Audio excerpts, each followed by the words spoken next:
Hello everyone and welcome back. In today's video, I'll show you how to create a highlight video in Google Photos step by step. A highlight video lets you combine your favorite photos into a short video that you can watch, save, or share with others. First, open your web browser and go to Photos Google.com. Then sign in with your Google account. Once you're on the Google Photos home page, click the plus icon in the top right corner of the screen. This will open the Create menu.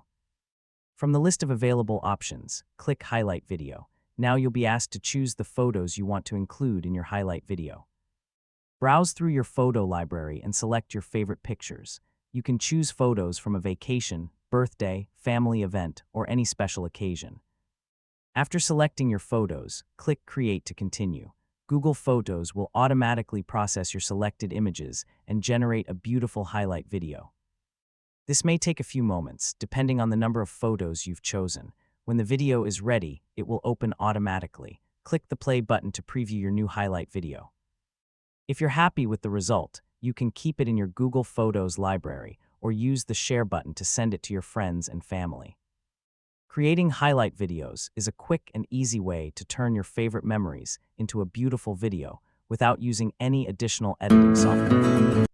And that's how you can create a highlight video in Google Photos. If you found this video helpful, please like, share, and subscribe for more easy technology tutorials. Thanks for watching, and I'll see you in the next video.